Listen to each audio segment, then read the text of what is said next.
around. He dragged Carolyn into the woods. Wait, what? So he the one that did all this?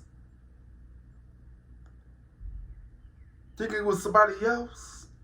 So what he trying to set her up? I'm confused. Delusional.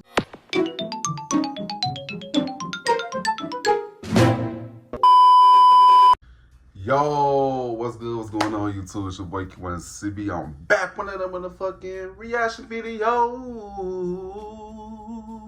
You know what I'm saying? Today's going to be reacting to Mr. Ballen, the worst kidnappers in Australia. You know what I'm saying? I love watching Mr. Ballen videos because I love his storytelling. You know what I'm saying? Shout out to the people that told me to react to. Shout out to y'all. Shout out to y'all. Shout out to y'all. You know what I'm saying? Like to really give a thumbs up. You don't give a thumbs down. You know why? I really don't care. Just you too. You know what I'm saying? Yes, we squad. Let's get straight into this video. Let's get it. Full screen. Let's get it.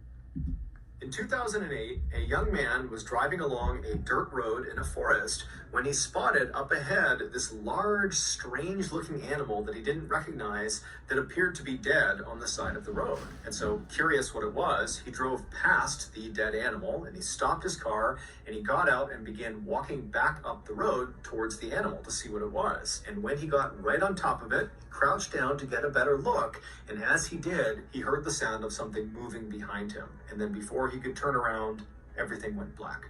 But before we get into today's story, if you're a fan of the strange, dark, and mysterious deliberate story format, then you come to the right place, because that's all we do, and we upload once or twice every week. So, if that's of interest to you, please invite the like button to come on over your house for a nice, fun, casual game night, and as soon as they step inside, immediately ambush them, handcuff them to the bed, and have a priest perform an exorcism. Also, please subscribe to our channel and turn on all notifications so you don't miss any of our weekly uploads. Okay, let's get into today's story.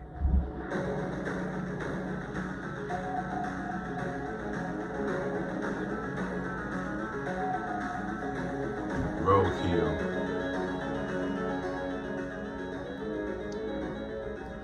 Parents with sexual content. In 2008, 22-year-old Julian Buchwald was living in a small rural town in southern Australia called Budgeree. He lived there with his parents, who owned a small house on a massive 1,200-acre plot of land, which for reference is about 2 square miles. However, this land was made up mostly of thick brush and forested areas, so for the most part, they just stayed close to their actual house. However, there was a waterfall deep into the woods on their property that periodically they would go to visit. Less than a 20-minute drive north of Budgeree was another small rural town called Churchill, and in that town was Julian's girlfriend, 17-year-old Carolyn Watson, who also lived with her parents. The young couple had met 2 years earlier at the church they both went to.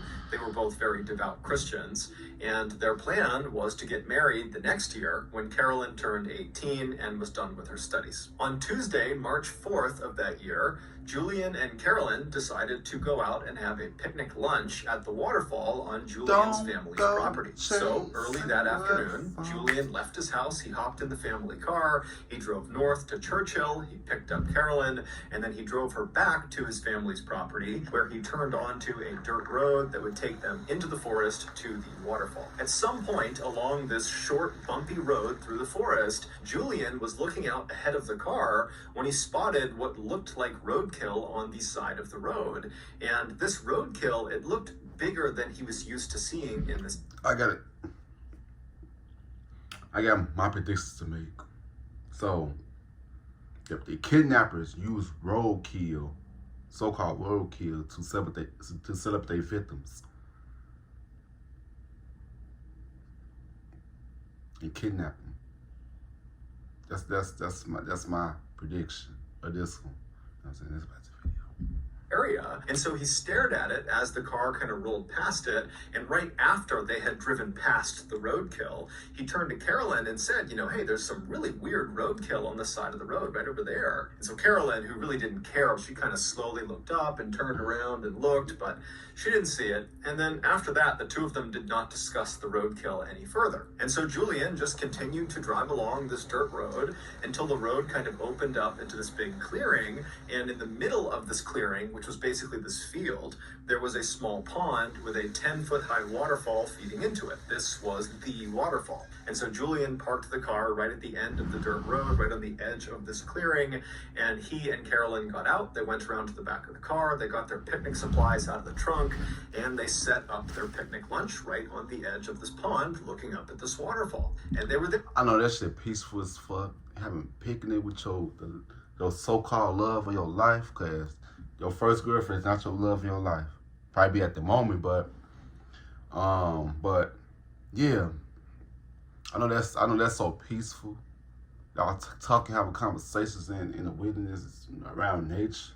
I know that shit's so peaceful. That's a good date right there. For about an hour, just kind of enjoying each other's company. And then around 2:30 p.m., they realized it was time to go because they had told their family they'd be back by 3. And so they packed up all of their picnic stuff. They went back to the car. They put it back in the trunk. They hopped back inside the car. Julian turned it on. He turned the car around, and they began driving back down the dirt road that had brought them in. And as soon as they began driving down this road, Julian remembered the strange roadkill he had seen on their way in. It wasn't there. And he decided that he wanted to stop and get out and actually go up to it. And so as they're driving along, he looks over at Carolyn and says, "Hey, do you mind if I stop the car when I see the roadkill so I can go look at it?" Carolyn looked at him and she's like, "Okay, but remember, we have to be back by 3 p.m. That's what we told our families, so please be quick." And so Julian said, "No problem." And so he continued driving along, scanning for this roadkill. But after driving for several minutes, he had not found the roadkill yet. And he started to become worried that he had just driven past it without realizing it. And so he stopped the car. They're pretty close to the end of this dirt road. They're almost back to Julian's property, but... What did I say? That roadkill wasn't there. So the kidnappers probably used the... If they is kidnappers, I'm just me assuming things. I just lost my train of thought. If it is kidnappers, they probably use the roadkill to set up they victims, like I said.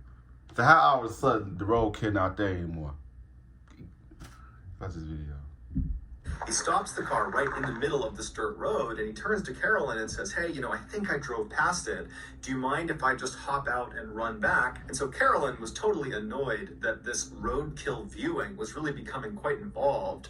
But she says, "Okay, go. But again, you got to be quick because, it's almost 3 p.m. And so Julian kind of grinned at her. He put the car in park and he hopped out. He turned. She's so damn and he concerned began about jogging roadkill back down the road in the direction of the waterfall. And after jogging for maybe 30 seconds or so, the road had turned to the right. And so from where he was on the road, if he turned around, he would not have been able to see his car or Carolyn. He was kind of deep in the thick of this forest. But he knew, this road is not very long. And so I'm sure the roadkill has got to be up here somewhere. And so he decided he would just continue running back along this road for maybe 1 or 2 more minutes. And if he didn't find the roadkill by then, he'd just have to give up, turn around, and head back to the car. And so he began jogging, continuing towards the waterfall on this dirt road. And sure enough, after about a minute, he spots off to the side the roadkill. And so he runs up to it, and right away he sees it's this huge animal that's right on the side of the road. There was a branch from a tree that had kind of obscured the carcass a little bit. And he figured that's why on the return trip he hadn't seen it, because this branch was kind of blocking it from view. And so standing over it, still not even sure what it is, he reached down and he moved the branch, the tree branch, out of the way to get a better look at this big dead animal. And right as he did that, everything went black. Hey, you! Hey, yeah, you! You got kidnapped Don't or you want to play something? some... A few minutes later, Carolyn, who was still sitting in the car waiting for her boyfriend to come back, looked at her watch and realized it was getting really close to 3 p.m. and still Julian was not back yet.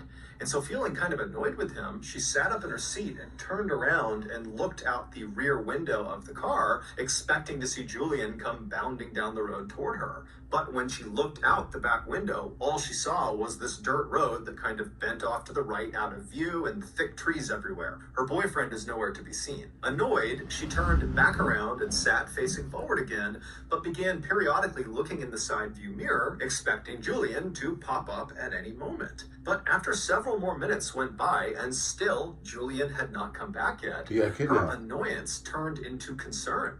Was Julian actually okay? And so she decided, it's almost 3 p.m. now. We got to get back. I need to get out and actually go investigate and see what's going on with Julian and this roadkill. And so she opened her car door. She stepped outside. She stood up. She turned, and she looked down the road in the direction it turned to the right towards the waterfall.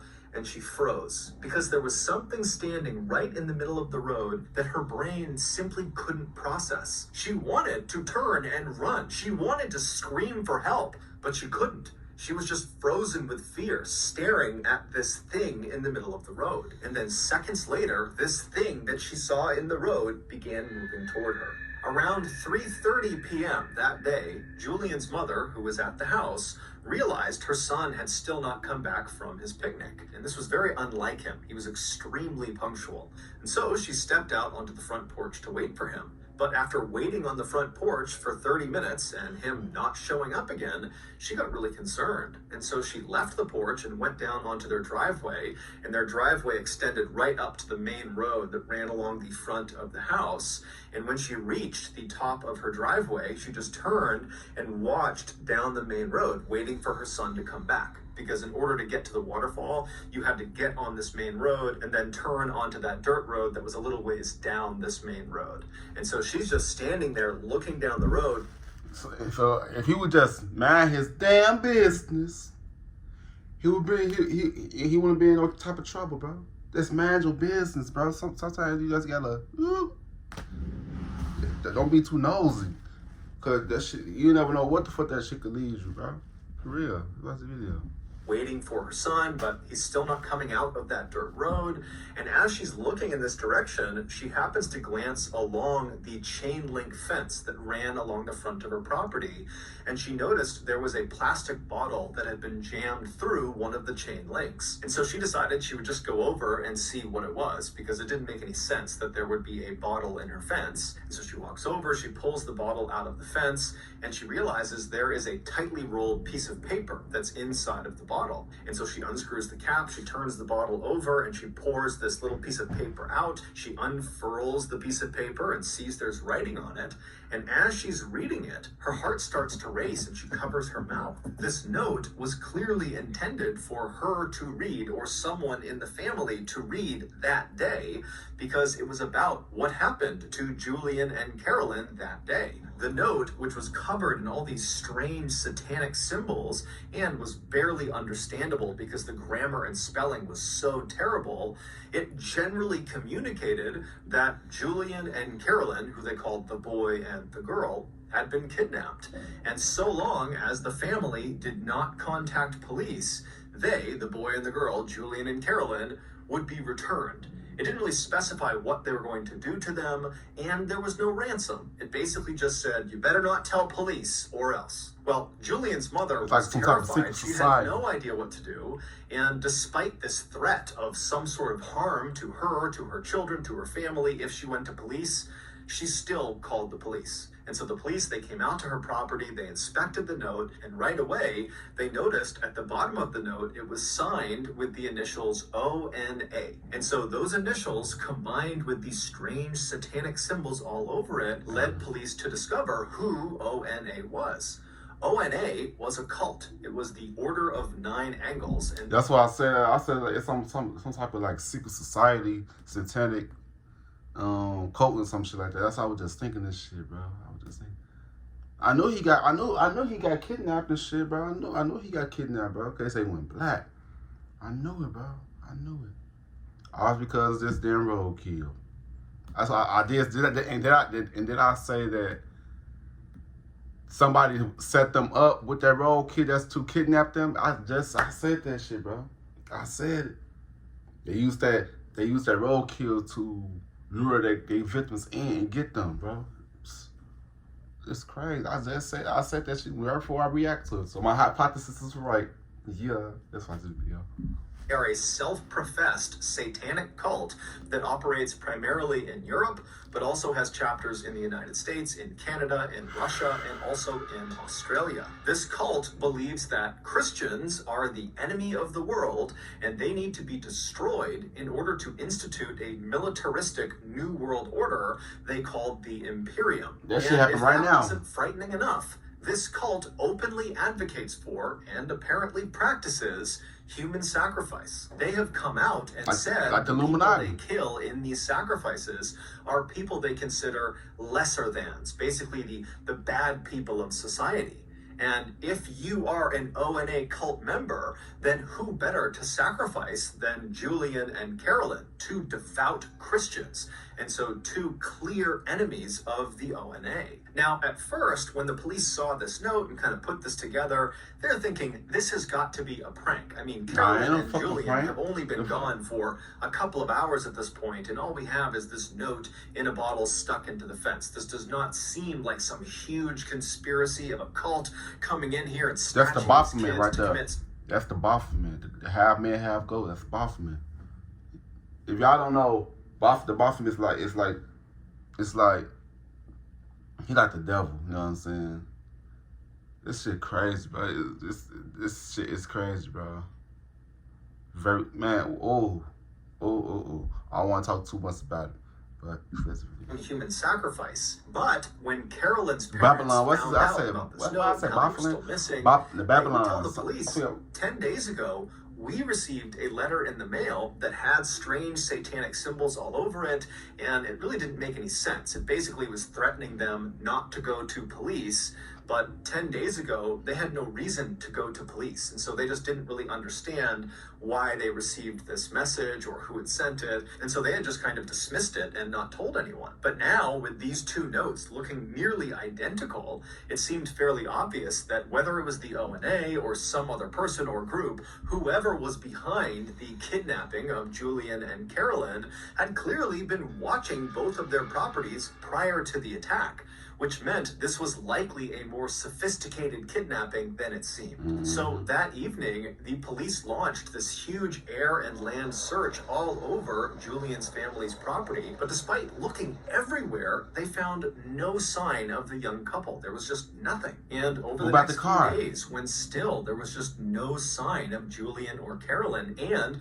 there was no more word coming in from ONA, there were no more bottles stuck in fences or stuck in mailboxes, the police began to prepare for the worst. They get what they want. Something totally unexpected happened. On March 11th, so 7 days after Carolyn and Julian went missing, a farmer was driving along this winding back road up in the mountains right near Alpine National Park. Alpine National Park is this very rugged, mountainous place that's about 250 miles to the north of Budgery. And so as this guy is driving along this road, which is very heavily forested on either side, he sees up ahead this young man and young woman who are barely wearing any clothes come stumbling out of the forest and kind of plop down on the side of the road. And so concerned they're hurt or they're lost or something, the farmer rolled right up next to them and he rolled his window down and asked, hey, are you guys okay?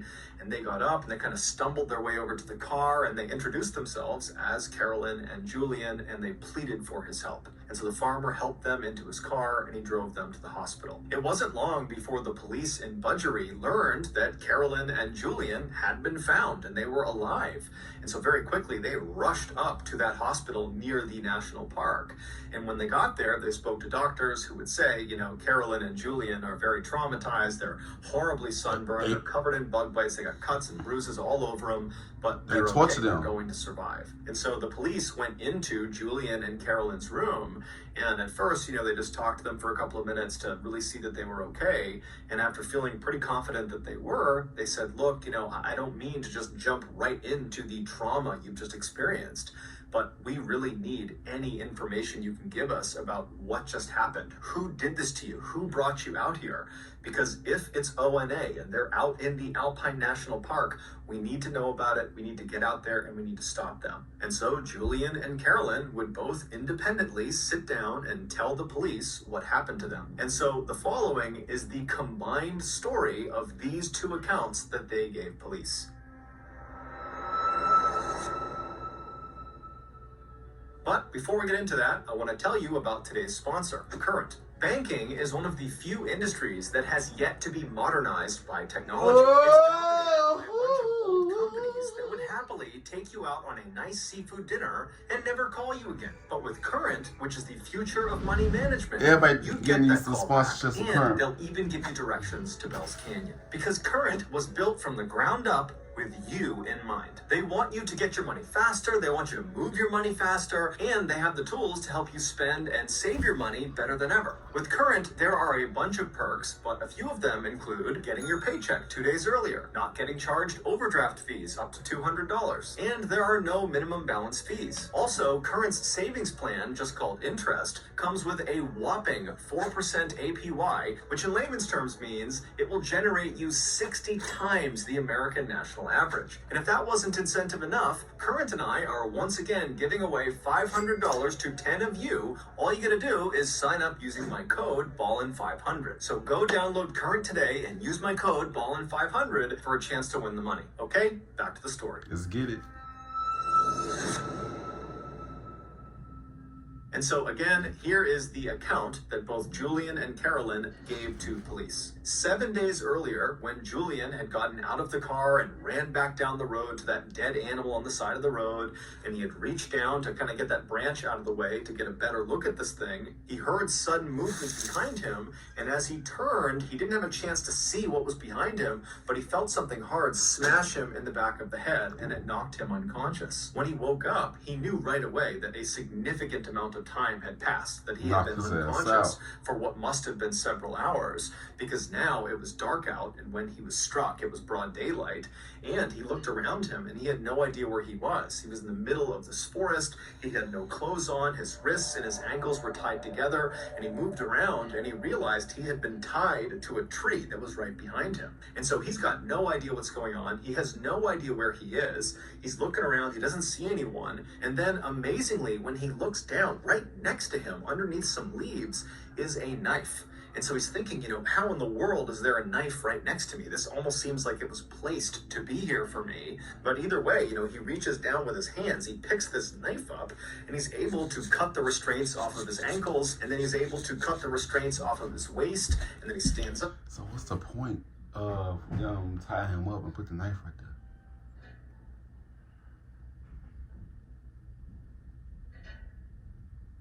I'm confused.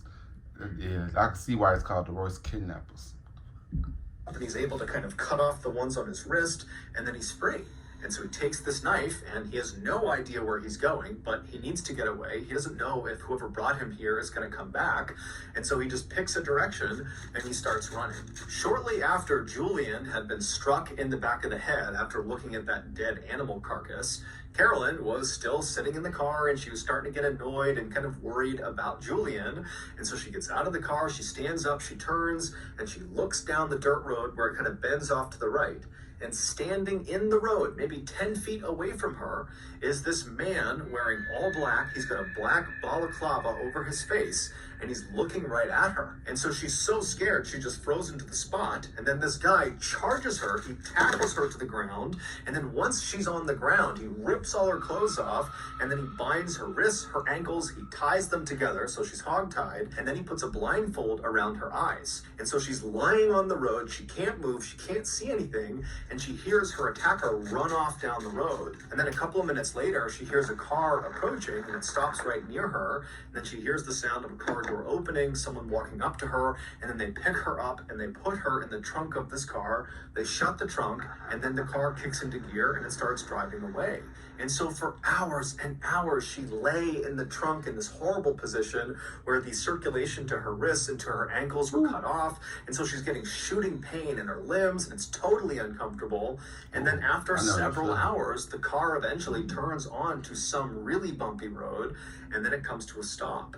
And then she hears the sound of the driver open the door. They walk around to the back of the car. The trunk pops open. And then this person pulls the blindfold off of her eyes. And she sees, even though her eyes are taking a second to adjust, that it's the man with the balaclava on. And he picks her up and he throws her on the ground. And then after he shuts the trunk, he walks over to Carolyn and he grabs her by the wrists and he begins dragging her into the woods. And so as she's being dragged, Carolyn is thinking, I'm about to be killed somewhere in the middle of the woods. There's nothing I can do. I can't go anywhere. I can't do anything. And after several minutes of being dragged, she gets dropped. This shit be so crazy how some people could do this shit to innocent people. Like, what the fuck, bro? Like I said before, it's a spiritual war going on. It's good versus evil, bro. They ain't do anything to them, bro. Like, you just attacking these innocent people for no reason. This shit crazy. Let's watch the video. Then this man with the balaclava, he walks back to the car and he gets a shovel. And when he walks over to her, he makes a special point of showing her the shovel. And then he rolls her onto her side so she's positioned in such a way that she can see what he's doing. And then right in front of her, he takes that shovel and he begins digging a hole in the ground. And so Carolyn's watching him and she's thinking, he's digging my grave. And so for several hours, Carolyn just laid there wondering what was going to happen to her as this guy dug this hole deeper and deeper into the ground. And then finally, when the hole was apparently deep enough, the guy got out of the hole, he dumped the shovel, he walked over to her, he picked her up, and he threw her into the hole. And so Carolyn at this point is literally anticipating death at any moment. She doesn't know how he's going to kill her, but she thinks it's going to happen any minute. And so she wriggles herself onto her knees and does the only thing she can think to do, which is just to pray. And so as she's sitting there kneeling and praying, she hears the sound of her attacker walking off. Now, the hole was deep enough that she actually could not see where he was going, but she could clearly tell he was walking away. It was almost like her prayer had been answered, that this guy was going to leave her alone. But even with this guy potentially gone, she was still in a perilous situation because she's stuck in this hole. She can't go anywhere. She's still tied up, and the temperatures are dropping rapidly, and she's got no clothes on. After Julian had managed to free himself from his restraints with that knife that he found, and after he had turned and just started running in a general direction, he had begun yelling out for help. He knew that by yelling out, he very likely could be alerting the person who had brought him here. But he's thinking, it's freezing, I don't have clothes on, I have to get help right now. And maybe Carolyn is out there. And so he's just kind of yelling out for help. And at some point, a voice yells back to him, and it's a voice he knows very well. It's Carolyn. And so in the darkness, he's kind of fumbling through all the trees, and he's listening for Carolyn's voice. And finally, he reaches her, and he finds her in this hole. Y'all know that was God. That was God. That was God trying to lead them together and shit. You know what I'm saying? Yeah, God do work in mysterious ways, bro. Okay, y'all see that the man stopped. The kidnapper stopped what he was doing after when she started praying and shit. And then before that, he said that what's the dude's name? The boyfriend ran in a random direction. They started yelling for help. Then he heard Carolyn's voice, and then he led up to her and shit. That's God. That's God. That's God. That was God's work right there. Leading them back to each other and help each other in this shit, bro. If she was out there by herself, or if he was out there by himself, you don't know what could have happened. That's the video. Screaming out for him. And so there's this moment where he kind of explains what happened to him, and she's trying to explain what happened to her, but they're just so scared that this attacker is going to come back that Julian just hops into the hole, he cuts her restraints, and then Julian helps Carolyn out of the hole. And at this point, Carolyn can barely walk because the circulation had been cut off for the most part to her legs for the better part of 6, 7, 8 hours at this point. But still, they're desperate to get out of here. So Julian's kind of holding Carolyn up, and they begin to walk away from this hole site. And as they're leaving, they begin scanning around the area in case, this attacker has left something else on the ground, because Julian had said, I found a knife near where I was being held. And sure enough, as they're leaving, not far from the hole, they spot lying up against a tree a sleeping bag, and rolled up inside of the sleeping bag was some food and some water. And so Julian and Carolyn, they can't understand how in the world this has happened. Both the horrible luck of being kidnapped and brought out here, and the unbelievable luck of finding life-saving supplies just laying nearby. But either way, they grab the sleeping bag, they grab the food and water, and they take off running. For the next 48 hours, the couple roasted during the daytime when the sun was out because the temperatures would climb significantly. There wasn't much shade where they were walking around, so they're getting horribly sunburned. And then at night, the temperatures would plummet and they'd be freezing cold, and they'd get inside of their one sleeping bag and they'd shiver together and do their best to ration some food and water. And they're telling themselves, to stay positive, that eventually if they just keep on moving every day, they're going to find a person, they're going to find a road, they're going to find something that will save them. But to their horror, at the end of those first 48 hours, as they're stumbling through this mountainous, treacherous terrain, they found themselves stumbling back into the same area they had tried to run away from. There was the hole in the ground where Carolyn had been thrown inside of. They had accidentally, over the past 2 days, walked in a big circle. Now, luckily, when they arrived back at this site, there was no one there. The attacker was long gone, and it would turn out this accident likely saved their lives, because as they looked at this site, they saw propped up against a tree was a backpack. And so they ran over to the backpack, they opened it up, and there was food, water, some clothing, and a map of the area. Now, again, the couple is totally dumbfounded why they are just happening to find these life-saving supplies right when they need them. But at the same time, they're thinking, okay, well, if these supplies are sitting here, then certainly the person who has left them here, their attacker, they're going to be back soon. And so they just grabbed the backpack with everything inside of it and they took off running. And for the next 5 days, they used that map as best as they could, and they eventually stumbled their way through the terrain, roasting during the daytime and freezing at night. And eventually they reached that road where they stumbled out, and the farmer driving along the back road, he spotted them and he brought them to the hospital. After hearing this story, the police very quickly organized a massive search around the area of Alpine National Park where the farmer picked up Julian and Carolyn, because they're thinking, okay, it's got to be right around here that we'll find the man in the balaclava that might lead us to the ONA, or maybe he's not connected to the ONA, but whoever he is, we need to find this guy. So the police, they go out, they do this huge search. They don't find the man with the balaclava. They don't find any sign of the ONA, but they do find that area where that hole had been dug that Carolyn had been thrown in. And when they searched that area, they found the shovel, they found some rope, and they found some duct tape. And when they brought that in to be examined, they couldn't believe what they discovered. All of those items belonged to Julian, which meant either the kidnapper had taken all of these supplies from Julian right before going out and perpetrating this kidnapping, or, much more likely, Julian had supplied these things to the kidnapper and so was involved in some way in this kidnapping. And so the police went to Julian and confronted him with this information and said, "You're not telling us everything because these are your items." And at first, Julian would completely deny any accusation. But wait though. I'm so confused.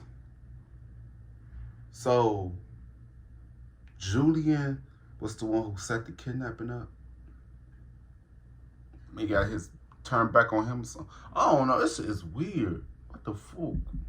That he had anything to do with this. But after some very serious police pressure was put on him, he cracked. The following is the real story of what happened.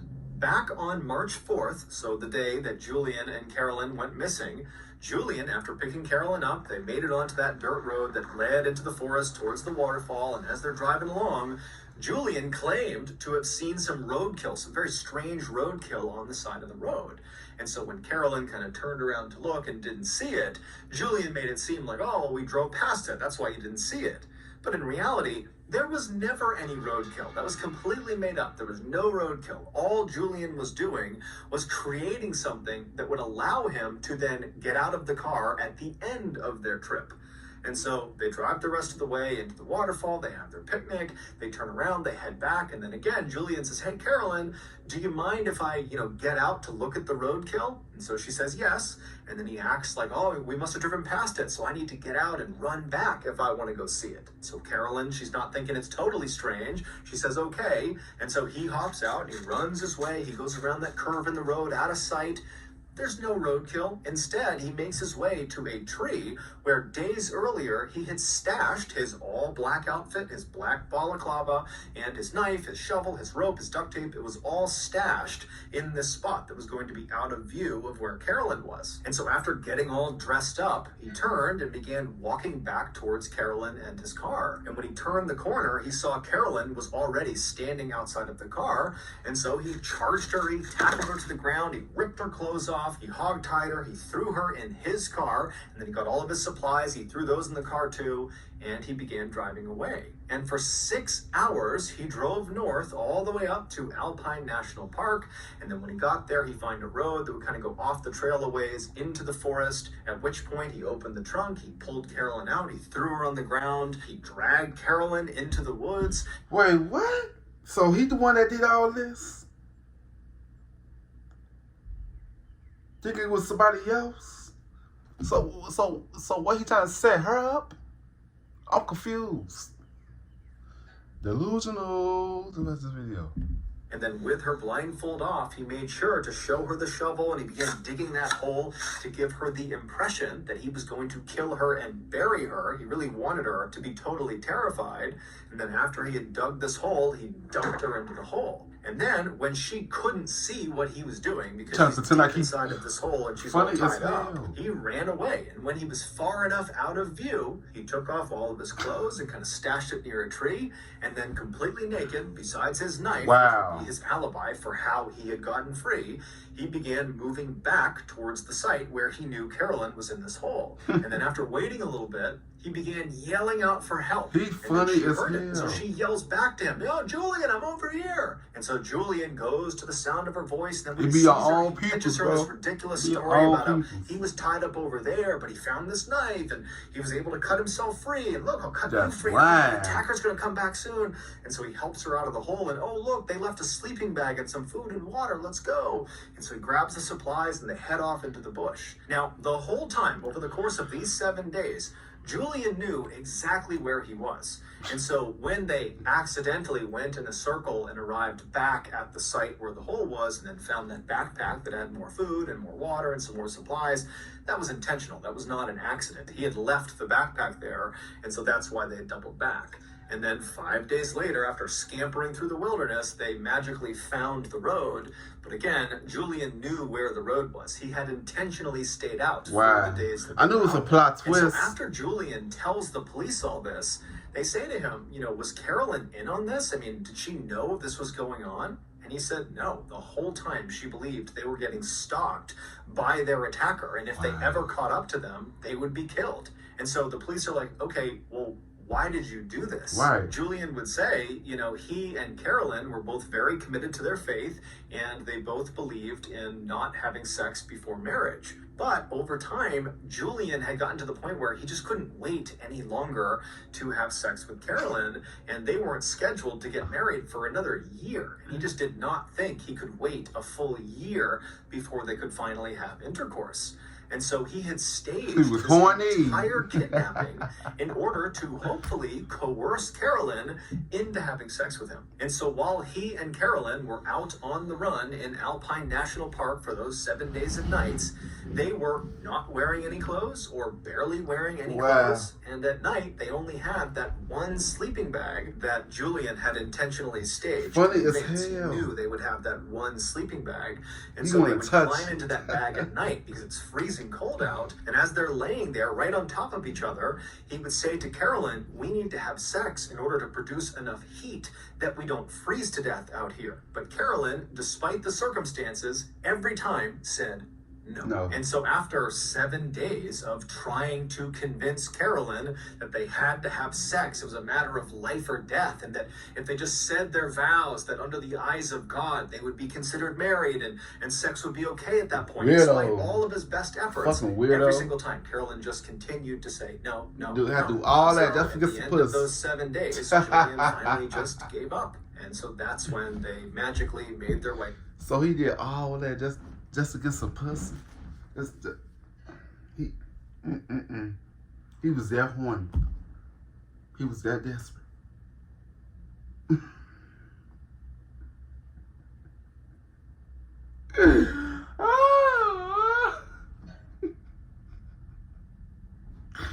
Oh my God, bro. That's not this video, bro. Out to the road and were rescued. Julian would also tell police that he was the one who wrote those notes prior to the kidnapping in hopes that they would believe the Order of the Nine Angles was behind all of this and he wouldn't get in trouble. Prior to his trial for kidnapping, Julian was out on bail and he decided he would just try to flee Australia. And so the way he did this is he dyed his skin a darker shade. He also dyed his hair darker. And then he attempted to use a fake Indian passport to go to India. And he was able to fool Australian authorities. But when he arrived in India, he was immediately found out and he was extradited back to Australia where he would stand trial. And in 2009, he was found guilty of kidnapping along with a host of other obscure charges, and he was sentenced to 7 years and 9 months in prison. So that's going to do it. If you got something out of today's episode and you haven't... That's crazy. That's crazy. That's crazy. It was... Hey, I know it was a plot twist. I always, every time when Mr. Ballen do a story, it always have a plot twist, you know what I'm saying? I be having my predictions and shit, you know what I'm saying? I could be having right partially, but he kills me with the plot twist. But this was a good story though, you know what I'm saying? I like it. You know what I'm saying? This shit is crazy, bro. He did all that shit just for some pussy, bro. Wow, bro. Wow. But yeah, man, tell me what you guys think about this video, you know what I'm saying? You like to give it a thumbs up, don't give it a thumbs down, kind of why. I really don't care, just for you know what I'm saying? Yeah, Super Squad, see you guys next week. I love y'all. Peace out.